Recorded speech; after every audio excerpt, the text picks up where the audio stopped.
مرحوم آغا نجفی کوچانی کی یہ روش ہوا کرتی تھی کہ وہ آغاز محرم میں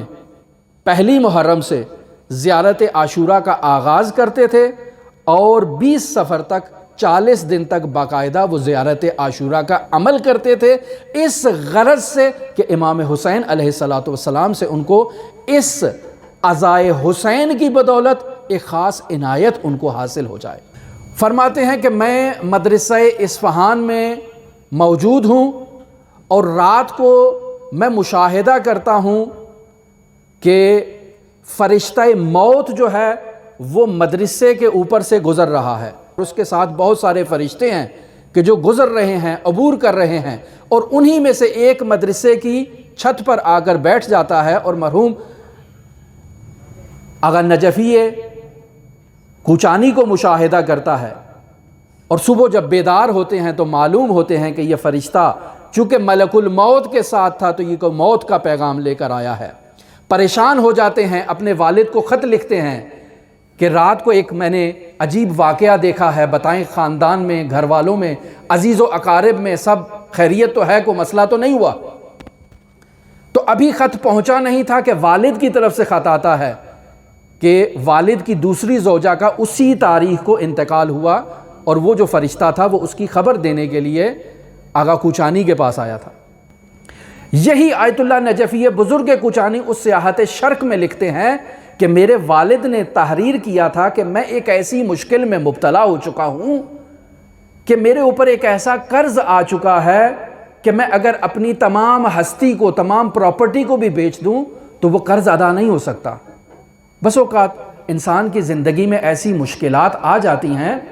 کہ انسان اگر ظاہری اپنے سورس کو دیکھے، روابط کو دیکھے کہ میں مولانا سے لے لوں گا، فلانے سے لے لوں گا، فلانے سے لے لوں گا، اتنے پیسے معاشرے سے جمع کر لوں گا تو میرے پاس اتنی رقم ہو جائے گی، میں اپنا کام کر سکتا ہوں، نہیں کر سکتا ہوں، انسان جمع تفریق کرتا رہتا ہے۔ لیکن بعض مشکلات ایسی ہوتی ہیں کہ انسان کے پاس ان مشکلات کے حل کے لیے کوئی راستہ نظر نہیں آتا ہے کہ ان مشکلات کو کیسے حل کیا جائے۔ تو ایسی ہی مشکل ایک آئی کہ ایسا قرض تھا کہ جس قرض کی ادائیگی کا کوئی راستہ نہیں تھا۔ تو وہاں آغا نجفی بزرگ کوچانی کہتے ہیں کہ میں اصفہان کی جامع مسجد کی چھت میں جا کر میں نے اپنے والد کے لیے 40 دن زیارت عاشوراء کے عمل کو انجام دیا۔ میری 3 حاجتیں تھیں، ایک یہ کہ میرے والد کا یہ قرض ختم ہو جائے،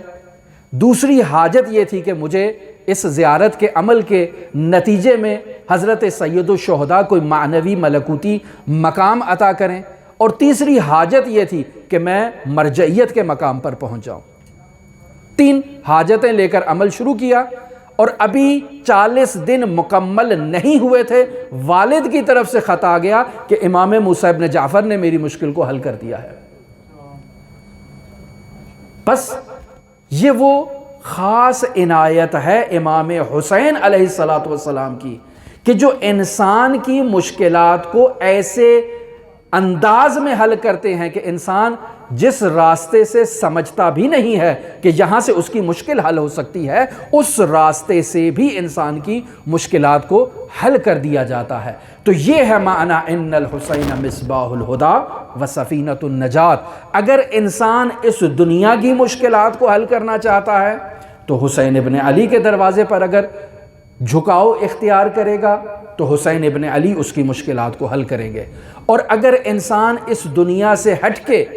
اپنی ایسی لا ینحل مشکلات، اپنی علمی مشکلات، اپنی فکری مشکلات، اپنی عقیدتی مشکلات کے حل کے لیے اگر سید الشہداء کے دروازے پر آئے گا تو سید الشہداء ایسے اس کی مشکل کو حل کریں گے جس کا اس کو وہم و گمان میں نہیں ہوگا کہ یہاں سے میری مشکل امام حسین حل کر سکتے تھے۔